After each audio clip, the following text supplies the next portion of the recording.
বলিস কি না? হ্যাঁ রে, কি আর বলছি, আমিও তো প্রথমে বুঝিনি। যখন ওই গ্রামের রীতির ব্যাপারে বললো তখন আমি বুঝলাম। সব মেয়েরা ওরকম সাদা থান পরে থাকে কেন? যতদিন না ওদের স্বামী আবার বেড়ে। তাই তো দেখলাম রে, যে বাড়ি থেকে এমন পত্র পেলাম সে বাড়ির শিবানী কাকি তো এমন সাদা থান পরেছিল। কিন্তু যখন ওদের স্বামীরা আবার ফিরে আসে তখন ওরা মাথায় তেল দেয়, সিঁদুর পরে। ভাব দেখিবেন কি কঠিন কষ্টে থাকতে হয় ওই গ্রামের মেয়েদের। স্বামী থাকতেও সাদা থান পরে থাকতে হয়। স্বামী চলে গেলে জানেও না তারা আবার ফিরবে কিনা। লোকনাথ, এরকম আরো কত কাণ্ড জগতে দেখবি রে, কিন্তু সেই সব দেখতে গেলে বুঝতে গেলে ঘরের বাইরে বেরোতে হবে। তো ঘরের ভেতর থেকে তো এত সব কিছু জানা যায় না রে। কেন কেন ছেড়ে গেলে আমাকে? আমাকে ছেড়ে যেতে তোমার একবার বুকে বাজলো না? ফিরে এসো, ফিরে এসো বলছি। তাপটা বেড়েছে গো, আমার মনে হয় আবার জলপট্টি দিতে হবে।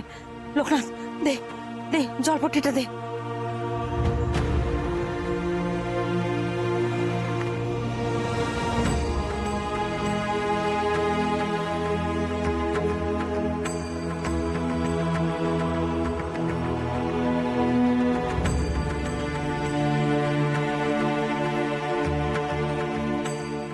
অন্য দিদি, খুব কষ্ট হচ্ছে তোমার?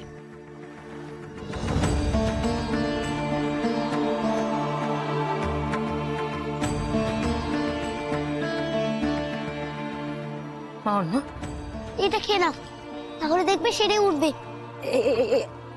হ্যাঁ হ্যাঁ হ্যাঁ।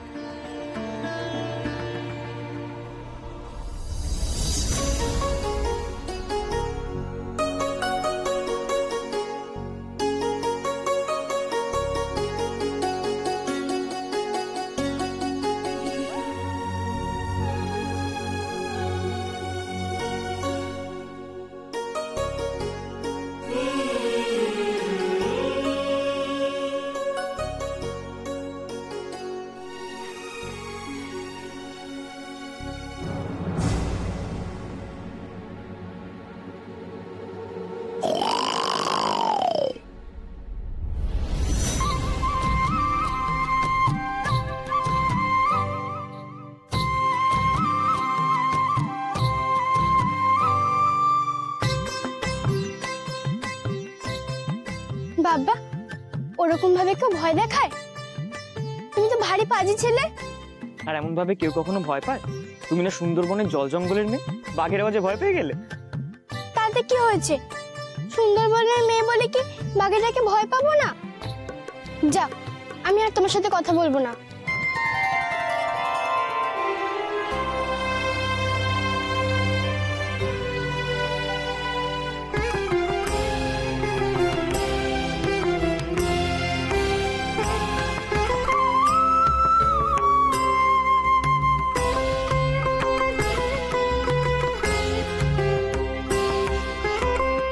দেখো দেখো সখী নিকুঞ্জ মন্দিরে বিনোদী বিনোদ রঙ্গ। ও মা, কি সুন্দর ফুল! এ কি হলো?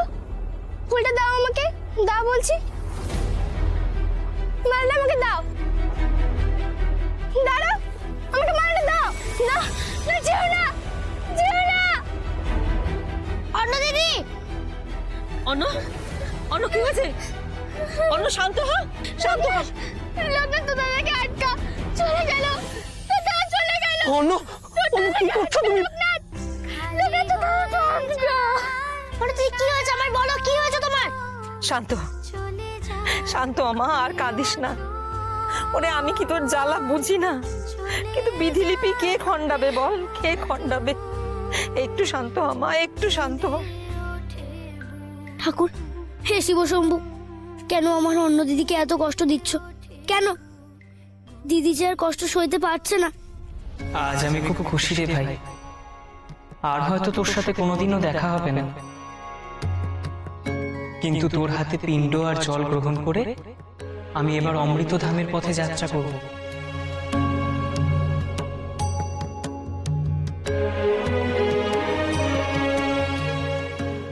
জানি গো অন্য দিদি, তোমার খুব কষ্ট হচ্ছে, কিন্তু বিশ্বাস করো আমার দাদা খুব ভালো আছে।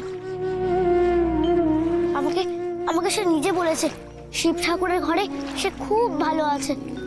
কি করবে বলো, জীবন মরণ সবই তো ঈশ্বরের দান, মাথা পেতে তো নিতেই হবে। কি করবে বলো, আর তুমি কেঁদো না। তুমি এখানে যত কাঁদবে কষ্ট পাবে, দাদা আমার সেখানে ততটাই কষ্ট পাবে। তুমি কেঁদো না, আর কষ্ট পেও না। শান্ত হ মা, একটু শান্ত হ। ওরে আমি কি তোর জ্বালা বুঝি না রে? কিন্তু বিধিলিপি কে খণ্ডাবে মা, বিধিলিপি কে খণ্ডাবে? শান্ত হ, শান্ত হ মা, শান্ত হ। प्रभुं प्राणनाथं विभुं विश्वनाथं जगन्नाथनाथं सदानन्दभाजं भवद्भवयभूतेश्वरं भूतनाथं। বিশ্বাস করো অন্য, আমি এখানে খুব আনন্দে আছি, ভালো আছি। তুমি আর আমাকে নিয়ে কষ্ট পেও না। তুমি কষ্ট পেলে তা আমি এখানে আরো চঞ্চল হয়ে উঠবো, আর এখানে শান্তিতে থাকতে পারবো না। শান্ত হও লক্ষ্মীটি।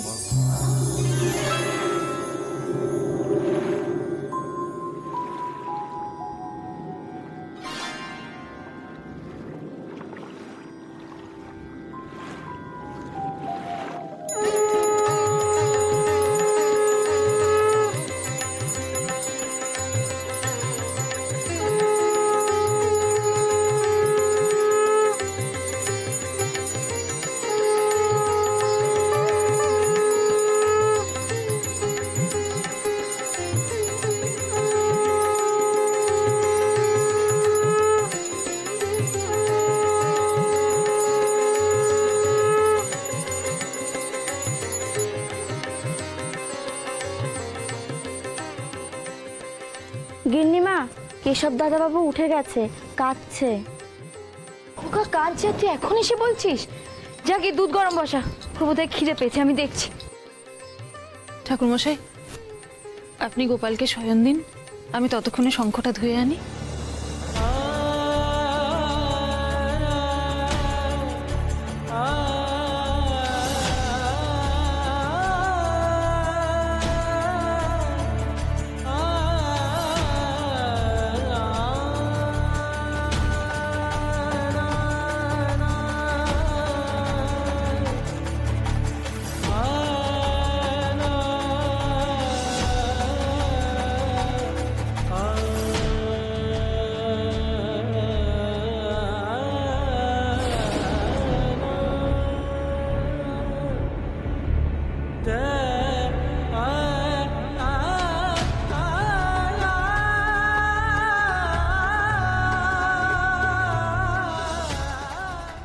কি ঠাকুরমশাই, আপনি গোপালের শয়ন না দিয়ে আসন গুটিয়ে ফেললেন যে? ও একদম ভুল হয়ে গেছে মা ঠাকুরুন, ভুল হয়ে গেছে। হে গোপাল, গোপাল রক্ষা করো। ওই এদিক সেদিক ভাবতে ভাবতে আমি এক্ষুনি করে দিচ্ছি।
ঠাকুরমশাই, আপনি ঠিক আছেন তো? আপনাকে দেখে মনে হচ্ছে আপনার আপনার মনটা বড়ই অশান্ত। নতুন করে আবার কোনো বিপদ ঘটলো না তো? না না মা ঠাকুরুন, আমি ঠিক আছি, ওই মনের ভুলে আর কি। শরীর ঠিক আছে আপনার? হাতের ক্ষতটা দেখি অনেকটা ঠিক হয়ে গেছে তো, তাই না? হ্যাঁ হ্যাঁ, ও হাতের ক্ষত তো কবেই সেরে গেছে মা ঠাকুরুন। ওই আসলে আজকাল না সব কাজেই কেমন যেমন গন্ডগোল হয়ে যাচ্ছে।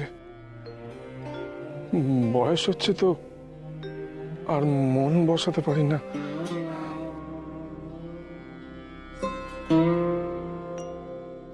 আমার কিসের বিপদ বলুন তো? এই তো ছোট্ট সংসার, শিবশম্ভু আছে, গোপাল আছে, ওরাই। আমি ঠিক আছি। রামশাই, হ্যাঁ ঠাকুরমশাই, এই সময় সন্ধ্যা আরতি হয়, ভাবলাম ঠাকুরের প্রণামটা সেরে নি। কিন্তু ঠাকুরমশাই, এখানে এসে আমি যা বুঝলাম, আপনাকে দেখে আমার ঠিক ভালো লাগছে না। একটা কথা বলবো?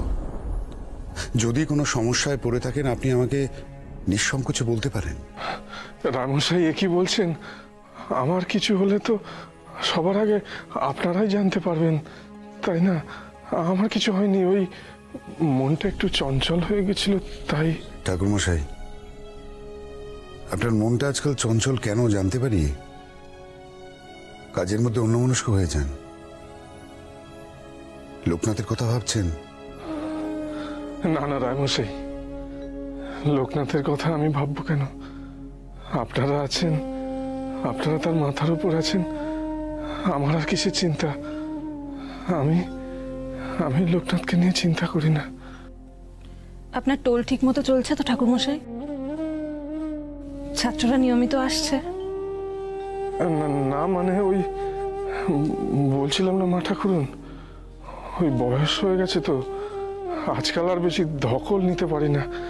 ছাত্ররা আসে, তবে অনিয়মিত, তাই টোলটা এখন বন্ধই আছে। তবে আপনারা এ নিয়ে চিন্তা করবেন না, আমি ভালো আছি, ভালো আছি। আপনাদের মতো অভিভাবকরা যেখানে মাথার উপর আছে, সেখানে আমাদের মতো প্রজারা কেন খারাপ থাকবে? আমি ভালো আছি, আপনারা চিন্তা করবেন না, ভালো আছি আমি।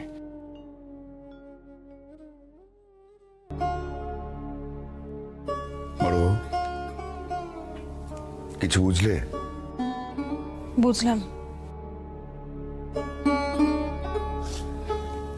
উনি মুখে যাই বলুন না কেন, ঠাকুরমশাইয়ের মনটা এখনো বড়ই চঞ্চল হয়ে আছে, অস্থির হয়ে আছে। বিশ্ব চলে যাওয়াটা মনে হয় উনি এখনো মন থেকে মেনে নিতে পারেননি। সেটা কি স্বাভাবিক নয় বড়? যতই হোক, বাপ তো, বাবার সামনে থেকে তার সন্তানের মৃতদেহ নিয়ে যাওয়া হচ্ছে। কোন বাবা স্থির থাকতে পারে বলতে পারো? কিন্তু তা বললে যে চলবে না, ওনার সংসারে তো আরো অনেকে আছেন। অন্তত নিজের সংসারের কথা ভেবে তো নিজেকে ঠিক রাখতে হবে। এটাই তো তোমরা বুঝতে পারো না বড় বউ। বড় বউ, শোক সবাইকে গ্রাস করে, কিন্তু তোমরা মেয়েরা কান্নাকাটি করে সেই শোকটা ভুলে যেতে পারো, কিন্তু আমরা পুরুষরা, আমরা কাঁদতে পারি না গো। এই শোক, দুঃখ, কষ্টগুলো আমাদের মনের ভেতরে জমা হতে থাকে।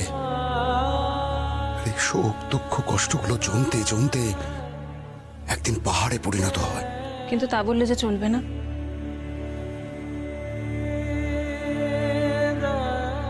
সেই পাহাড় নিজে হাতেই ভেঙে ফেলতে হবে, নয়তো কি সেই পাহাড়ে হারিয়ে যাবেন নাকি? না না, ঠাকুরমশাইকে ঠিক হতেই হবে। আপনি আপনি দেখেছেন কেমন কেমন অন্যমনস্ক থাকেন সারাক্ষণ ঠাকুরমশাই, পুজোয় মন বসাতে পারেন না। এইভাবে চললে কমলা, লোকনাথ, ওদের বাকি ছেলেগুলো, এদের কি হবে বলুন তো? ওরা এই চিন্তাই তো আমাকে কুড়ে কুড়ে খাচ্ছে। আমি খবর পেলাম ঠাকুরমশার অর্থনৈতিক অবস্থা খুব একটা ভালো নয়। কিন্তু তার সমাধান করার কোনো কোনো উপায় আমি খুঁজে পেলাম না। কি যে করি মাথায় আসছে না বড়বাবু। না না, তা বললে তো চলবে না, আমাদের তো কিছু একটা করতেই হবে।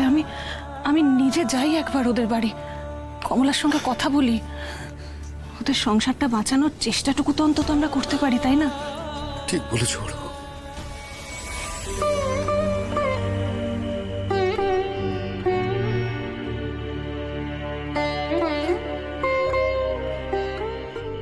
ওমা দিদি, কি হয়েছে? অমন করে বসে আছো কেন? কিছু হয়নি রে মালতী, এমনি। তা তুই হঠাৎ এখানে? আমি তো এসেছিলাম এই সবজিগুলো দেবো বলে, কিন্তু তুমি যা ঘরের অবস্থা করে রেখেছো, ইস! ওমা, সন্ধ্যা হয়ে গেছে, তুমি এখনো তুলসী তলে প্রদীপ দাওনি? আচ্ছা, এমন করে কি সংসার হয় দিদি? ঘরে তো আরো 4টে মানুষ আছে, তাদের দিকে তো নজর দিতে হবে নাকি? চুপ কর দেখি মালতী, এই সমস্ত কথা শুনতে আমার মোটেই ভালো লাগে না। বেশ, কিছু বলবো না, কিন্তু একটা কথা মনে রেখো দিদি, এই ঘরটা তোমার, এই সংসারটা তোমার, আর ছেলেগুলো তোমার, অন্য কারণ নয়। আচ্ছা দিদি, ছেলেগুলোর মুখেও তো কিছু তুলে দিতে হবে নাকি? নাও, যাও তো, হাত মুখ ধুয়ে নাও, সন্ধ্যা দিয়ে দাও, আমি কিছুক্ষণ বসলাম। মা, ও মা, তোমরা সব এখানে? কি হয়েছে গোপাল, আমার মধ্যে হাঁপাচ্ছিস কেন? এসে গেছি গো, তারা সব এসে গেছে। কারা এসে গেছে গোপাল? হ্যাঁ মা,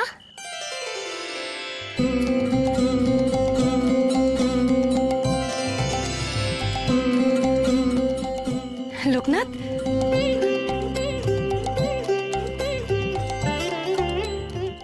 লোকনাথ,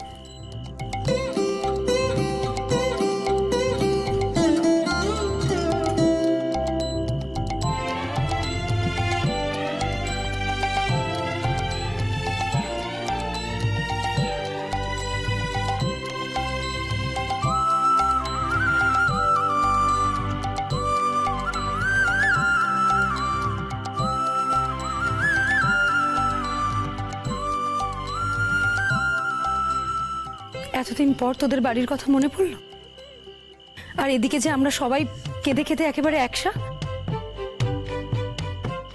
আর বলো না গো, বাবার সাথে গিয়েছিলাম ঘাটের দিকে কাজে, দেখি লোকনাথ নৌকো থেকে নামছে, দেখেই তো ছুটে এলাম। ওরে বেনি, তুই এখানে আর দাঁড়িয়ে থাকিস না বাবা, এক্ষুনি বাড়ি যা। ওদিকে তোর মার কেঁদে কেঁদে যা অবস্থা হয়েছে, বন্ধুর সঙ্গে পরে এসে দেখা করিস। যা বাবা, লক্ষ্মী বাবা, বাড়ি যা। চিন্তা করো না গো দিদি, আমি ওকে বাড়ি ছেড়ে দিয়ে আসছি। চল রে বেনি, তোকে যাওয়ার পথে বাড়ি ছেড়ে দিয়ে যাই। সাবধানে যাস। আসি গো দিদি। বেনি, আবার আসিস কিন্তু। জয় মা কালী, জয় মা কালী। চল।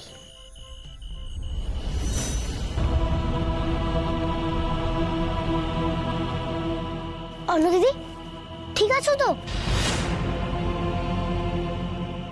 অন্য